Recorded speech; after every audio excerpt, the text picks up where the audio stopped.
Hello అండి, welcome back to our channel. ఈ రోజు స్టోరీ అందాల రాక్షసి సీజన్ 2 ఎపిసోడ్ 7. ఇక స్టోరీలోకి వెళ్తే మధు చేతికందిన వస్తువులను అశ్విన్ మీదకి కోపంగా విసిరేస్తూ అటు ఇటు చూసి పక్కనే టేబుల్ మీదున్న ఫ్రూట్ బౌల్లోని నైఫ్ కనిపించడంతో దాన్ని చేతిలోకి తీసుకొని తన కడుపుకి గురిపెట్టుకుంటూ నా దగ్గరికి వచ్చావో ఇలాగే పడుచుకొని చచ్చిపోతాను అంటూ తనని ఆపడానికి ట్రై చేస్తూ ఉన్న అశ్విన్ వైపు కోపంగా చూస్తూ అరుస్తూ ఉంటుంది.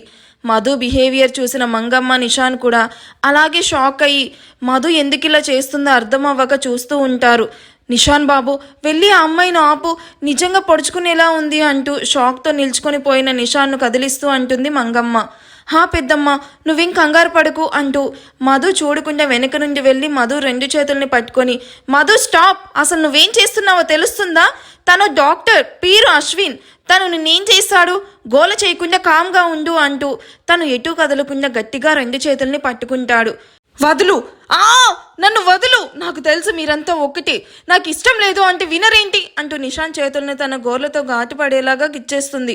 అశ్విన్ ఏంటి మూవీ చూస్తున్నావా, వచ్చి ఇంజెక్షన్ చేయరా ఈడియట్ అంటూ నిషాన్ అరవడంతో సారీ అంటూ అశ్విన్ వెంటనే మధు భుజం దగ్గర ఇంజెక్షన్ చేయడంతో తను కాసేపటికి అలా నిషాన్ మీదే స్పృహ తప్పి పడిపోతుంది.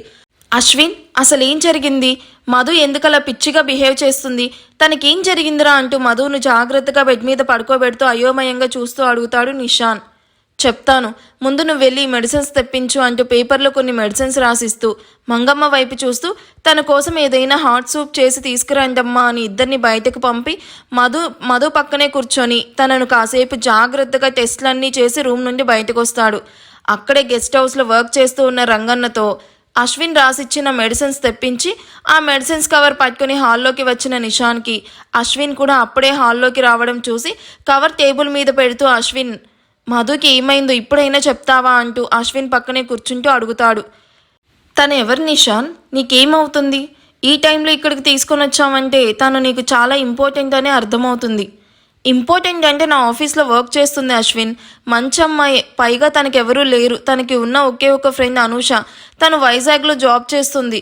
అర్ధరాత్రి ఆడపిల్లని అలా వదిలేయడం మంచిది కాదని తీసుకొని వచ్చాను అంటూ తనకేమైనా ప్రాబ్లమా అంటే అవునని చెప్పాలి నిషాన్. ఆ అమ్మాయి ఎవరి గురించో బాగా డిస్టర్బ్ అయింది, చూస్తుంటే అది అబ్బాయి అని తన మాటల ద్వారా క్లియర్గా తెలుస్తుంది.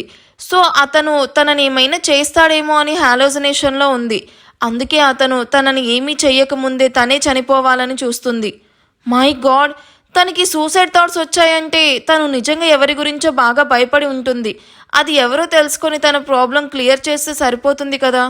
అంతకంటే ముందు తనకి నేనున్నా అని సపోర్ట్ ఇచ్చే మనిషి కావాలి. తన నుండి ఆ భయాన్ని దూరం చేస్తే అసలు ఏం జరిగిందో తెలుసుకొని మంచి సైకియాట్రిస్ట్కు చూపించాలి. కాబట్టి వెంటనే తన ఫ్రెండ్కి కాల్ చేసి హైదరాబాద్కి స్టార్ట్ అవ్వమని చెప్పు, ఎందుకంటే ఈ అమ్మాయిని ఒంటరిగా వదిలేయడం అంత సేఫ్ కాదు. నో అశ్విన్, తన ఫ్రెండ్ చాలా అమాయకురాలు, మధుకి ఇలా జరిగిందని తెలిస్తే మధుతో పాటు ఆ అమ్మాయికి కూడా నువ్వు ట్రీట్మెంట్ ఇవ్వాలి. సో అనూషకి చెప్పడం వల్ల యూజ్ ఏం లేదు, కాబట్టి మధు హెల్త్ క్లియర్ అయ్యే వరకు తను ఇక్కడే ఉంటుంది. నిషాన్, ఆర్ యూ షూర్? ఎందుకంటే ఈ విషయం ఆయుష్ గారికి తెలిస్తే ఆయన రియాక్షన్ ఎలా ఉంటుందో నాకంటే నీకే బాగా తెలుసు. ఎందుకు రిస్క్ తీసుకోవడం చెప్పు, ఏదైనా హాస్టల్లో జాయిన్ చేయడం బెటర్, లేదా పోలీస్ స్టేషన్లో కంప్లైంట్ ఇవ్వడం కరెక్ట్. ఫూలిష్గా మాట్లాడక అశ్విన్, ఒక అమ్మాయిని ఇలాంటి స్థితిలో వదిలేసి ఎలా వెళ్తాను? పోలీస్ స్టేషన్ అంటూ వెళ్తే ఏమీ కాని అమ్మాయి కోసం ఆయుష్ వర్మ తమ్ముడు ఎందుకంత ఇంపార్టెన్స్ చూపిస్తున్నాడు అని మెయిన్ పేపర్లో పెద్ద పెద్ద అక్షరాలతో రాసి హైలైట్ చేసి ఇష్యూ చేస్తారు. అవసరమా? దానివల్ల పోయేది నా పరువు మాత్రమే కాదు, మా ఫ్యామిలీ మొత్తంది కూడా. అది నాకు ఇష్టం లేదు. నీ ఇష్టం నిషాన్, బట్ టేక్ కేర్ అంటూ మెడిసిన్స్ ఏ టైంలో వేయాలో, తను అలా సైకిక్గా బిహేవ్ చేస్తే ఏ ఇంజెక్షన్ చేయాలో క్లియర్గా చెప్పి కాసేపట్లో స్పృహలోకి వస్తుంది. తనకి ఏదైనా వేడిగా తాగించు, తర్వాత మెడిసిన్స్ వేయి, ఏదైనా ప్రాబ్లం అయితే నాకు కాల్ చేయి ఎట్ ఎనీ టైం అంటూ సైడ్ హక్ చేసుకుని అక్కడి నుండి వెళ్ళిపోతాడు. మధు ప్రాబ్లం ఎలా క్లియర్ చెయ్యాలా అని ఆలోచిస్తూ మంగమ్మ తీసుకొచ్చిన వెజ్ సూప్ని తీసుకుని మధు ఉన్న రూమ్లోకి డోర్ ఓపెన్ చేసి లోపలికి వెళ్తాడు. అషి గురించి ఆలోచిస్తూ ఆపకుండా డ్రింక్ చేస్తున్న విప్లవ్కి మార్నింగ్ నుండి ఆగకుండా కాల్ చేస్తూ ఉన్న ప్రణవి కాల్స్కి విసిగిపోయి కాల్ లిఫ్ట్ చేసి, ఏమైనా మెంటల్ బ్యాలెన్స్ తప్పావా, ఎందుకలా ఆపకుండా కాల్ చేసి ఇరిటేట్ చేస్తున్నావు అంటూ కోపంగా అరుస్తాడు. వీడికి ఏమైనా మెంటలా, ఎందుకలా కళ్ళు తాగిన కోతిలాగా అరుస్తున్నాడు అనుకుంటూ కోపాన్ని కష్టంగా కంట్రోల్ చేసుకుంటూ, ఇండియా ఎప్పుడొచ్చావు విప్లవ్? వస్తున్నట్టు చెప్పనే లేదు. అయినా నేను కాల్ చేశాక రమ్మని చెప్పాను కదా, ముందే ఎందుకు వచ్చావు? పార్టీలో నిన్ను అలా చూసి చాలా షాక్ అయ్యాను తెలుసా. నిషాంత్తో నీకు పరిచయం ఎలా పెంచుకున్నావు? షటప్! నీకు ఆన్సర్ ఇవ్వాల్సిన నీడ్ నాకు లేదు. ఎప్పుడు ఏం చెయ్యాలో నువ్వు నాకు చెప్తావా? హూ ఆర్ టు యూ మీ? ఎంతలో ఉండాలో అంతలో ఉండు. Don't cross your limits. అవసరం ఉంటే కాల్ చేస్తా, అప్పటి వరకు నన్ను డిస్టర్బ్ చెయ్యకు అంటూ అరిచి మత్తుగా బెడ్ మీదకు పడిపోయి I I I love you sweetie అంటూ మత్తుగా కళ్ళు మూసుకొని నిద్రలోకి జారుకుంటాడు. ఎర్లీ మార్నింగ్ తన రొటీన్ టైంకి నిద్ర లేచిన ఆయుష్ మెల్లగా దియాను బెడ్ మీద పడుకోబెడుతూ అషీను మెల్లగా దూరం జరిపి ఇద్దరికి గుడ్ మార్నింగ్ కిస్ ఇచ్చి టైం చూడగా 1 అవర్ ముందే లేచాడు అని అర్థమయ్యి బాల్కనీ డోర్ ఓపెన్ చేసి స్వచ్ఛమైన గాలి వెనుక్కి తాకుతూ ఉంటే ఒళ్ళు విరుచుకుంటూ తన మహల్ చుట్టూ అలుముకున్న చీకని చూస్తూ కిందకి చూసిన ఆయుష్కి నిషాన్ కార్ పార్టికోలో ఆగుతూ కనిపిస్తుంది. నిష్ ఈ టైంలో ఎక్కడి నుంచి వస్తున్నాడు అని ఆలోచిస్తూ తన చేతిలోని మొబైల్ నుంచి పర్సనల్ సెక్యూరిటీ మేనేజర్కి కాల్ చేసి నిషాన్ ఎప్పుడు బయటకు వెళ్ళాడు అని అడుగుతాడు. సార్ నైట్ నుండి ఇప్పుడే వస్తున్నారు సార్ అంటే నిషాన్ సార్కి లేట్ అవుతుంది అని నైట్ 9కి తన పర్సనల్ సెక్యూరిటీ గార్డ్స్ని మహల్కి పంపించేశారు. All are you failed. మహల్ నుండి ఎవరు బయటికి వెళ్ళినా తిరిగి వచ్చే వరకు వెనకే సెక్యూరిటీ ఇవ్వాలి. గాట్ ఇట్ అని కాల్ కట్ చేసి ఆశీ వాళ్ళు డిస్టర్బ్ అవ్వకుండా హాల్లోకి వెళ్ళి మహల్లోకి వస్తూ ఉన్న నిషాన్కి ఎదురుగా నిల్చుకుంటాడు. స్టోరీ ఇప్పటి నుండి మెయిన్ ట్రాక్ ఎక్కబోతుంది. ఆ విషయం మీకు ఈ పాటికే అర్థమై ఉండాలి. సో స్కిప్ చేయకుండా చదివిన వాళ్ళు కామెంట్స్ ఇవ్వండి అండ్ వీడియో నచ్చితే లైక్ చేసి హైప్ ఇవ్వండి. ఓకేనా? ఇప్పుడు నెక్స్ట్ ఏంటో చూద్దాం పదండి.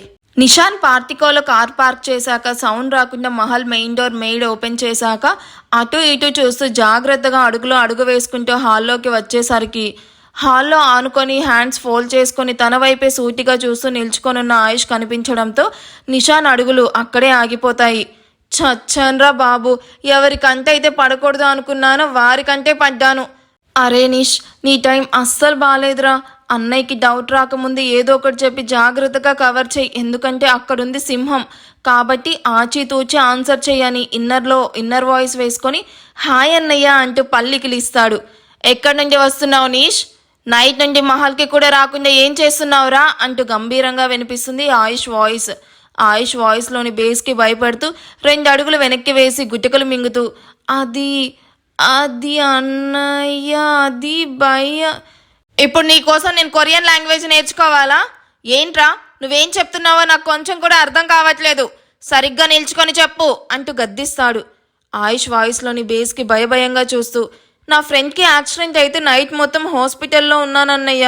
ఇందాకే వాడు కాన్షియస్లోకి వచ్చాడు. తను అవుట్ ఆఫ్ డేంజర్ అని అర్థమయ్యాకే మహల్కి వస్తున్నాను అంటూ గుక్క తిప్పుకోకుండా అబద్ధం చెప్పి ఆయుష్ ఎక్కడ కనిపెడతాడో అని టెన్షన్గా చూస్తూ ఉంటాడు. ఫ్రెండా? నాకు తెలియకుండా నీకు అంత క్లోజ్ ఫ్రెండ్స్ ఎవరున్నారా అంటూ అనుమానంగా చూస్తూ అడుగుతాడు.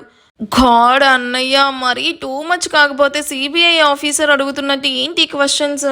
నాకు టెన్షన్తో ప్యాంట్ తడిచిపోయేలా ఉంది అని ఏడుపు మొహం పెట్టుకొని ఇప్పుడు ఎవడి పేరు చెప్పాలి? చెప్పాక వాళ్ళకి కాల్ చేయమంటే ఎలా మేనేజ్ చెయ్యాలి? దేవుడా ప్లీజ్, ఈ గండం నుండి నువ్వే నన్ను బయటపడేయాలి ప్లీజ్ ప్లీజ్. మాట్లాడవేంటి నీష్? ఏ ఫ్రెండ్ అంటే సైలెంట్గా నా ఫేస్ చూస్తూ ఉన్నావేంటి? Answer to me. అబ్బా ఏంటన్నయ్యా నువ్వు మరీ దొంగను అడిగినట్టు అన్ని క్వశ్చన్స్ అడుగుతున్నావు. ఈ మధ్య పరిచయం అయ్యాడు, నీకు ఇంట్రడ్యూస్ చేయలేదు. వర్క్ కంప్లీట్ అయ్యాక మహల్కి స్టార్ట్ అవుతుంటే సడన్గా కాల్ వచ్చింది. అందుకే ఎవరికి కాల్ చేయలేకపోయాను ఆ టెన్షన్లో. చాలా ఇంకా నీ డౌట్ క్లియర్ అవ్వకపోతే రేపు నాతో పాటు హాస్పిటల్కి రా అంటూ భయాన్ని అణిచి కోపాన్ని నటిస్తాడు.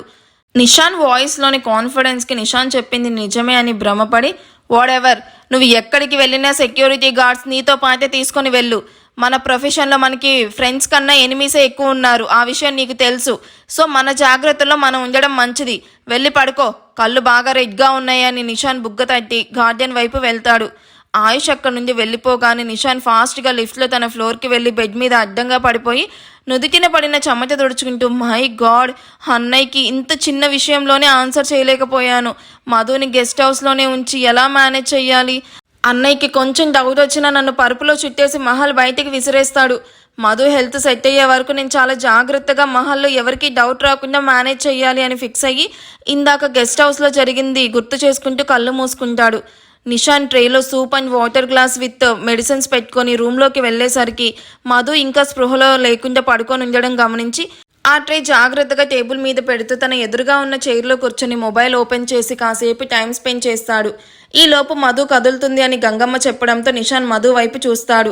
నెమ్మదిగా కళ్ళు తెరిచి సీలింగ్ వైపు చూస్తూ లెఫ్ట్ సైడ్ తన చూపు తిప్పిన మధుకి చిన్నగా నవ్వి తన వైపు చూస్తూ ఉన్న నిషాన్ కనిపించడంతో భయంతో పైకి లేచి కూర్చొని, రావద్దు, నా దగ్గరికి రావద్దు, వస్తే చంపేస్తాను అని అరుస్తూ ఉన్న మధుని 2 భుజాలు పట్టుకొని కంట్రోల్ చేస్తూ, మధు లీజన్, నేను నిషాన్, గుర్తుపట్టావా నన్ను అంటూ సౌమ్యంగా అడుగుతాడు. లేదు, నువ్వు ఎవరో నాకు తెలియదు, నన్ను ఇక్కడికి ఎందుకు తీసుకొని వచ్చావు, నువ్వంటే నాకు ఇష్టం లేదు అని చెప్తుంటే అర్థం కాదా నీకు అంటూ నిషాన్ను నెట్టి రూమ్ నుండి బయటకు పరిగెత్తాలని చూస్తున్న మధుని వెళ్ళనివ్వకుండా అడ్డుపడి, చెప్తుంటే అర్థం కావట్లేదా నీకు అంటూ మధుని ఆపడానికి లాగిపెట్టి కొడతాడు.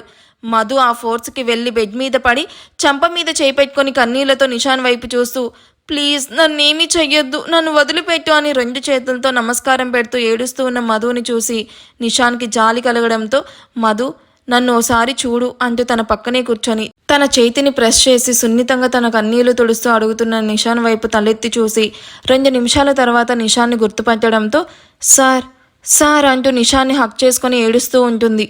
రిలాక్స్ మధు, చూడు, నువ్వు ఇప్పుడు నా గెస్ట్ హౌస్లో ఉన్నావు, ఇక్కడికి నన్ను దాటి ఎవరూ రారు, జస్ట్ కంట్రోల్ యువర్ సెల్ఫ్ అంటూ అదురుతున్న మధు వెన్నుని నిమురుతూ తను కొంచెం సిమిత పడ్డాక పెద్దమ్మ అని పిలవగానే మంగమ్మ ట్రే పట్టుకొని నిషాన్ పక్కన నిల్చుకుంటుంది.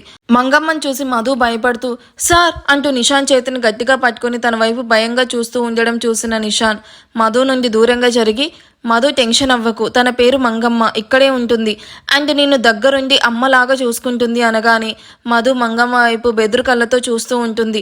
మంగమ్మ నిషాన్ను పక్కకు వెళ్ళమని చెప్పి తనే చొరవగా మధు పక్కనే కూర్చొని, భయపడకు మధు, నేను నీకు తల్లి లాంటి దాన్ని, ఎటువంటి ప్రాబ్లం ఉన్నా నాకు చెప్పు సరేనా అంటూ మధుకి ఆప్యాయంగా జ్యూస్ తాగించి మెడిసిన్స్ వేస్తుంది. మెడిసిన్ మత్తుకి మధు నిద్రలోకి చారుకుంటే తను కొంచెం సెట్ అయ్యే వరకు ఏమీ అడగకుండా జాగ్రత్తగా చూసుకోవాలి అని డిసైడ్ అయ్యి మళ్ళీ తను లేచి ఎక్కడ గొడవ చేస్తుందో అని తెల్లవారులు అక్కడే మేల్కొని ఎర్లీ మార్నింగ్ మహల్కి వచ్చేస్తాడు. జరిగిందంతా గుర్తు రావడంతో మంట పెడుతున్న కళ్ళని మూసి నిద్రలోకి చారుకుంటాడు నిషాన్. ఈ ఎపిసోడ్ ఎలా అనిపించిందో కామెంట్ చేయండి. వీడియో నచ్చితే ప్లీజ్ లైక్ చేయండి. Thank you for watching. Bye.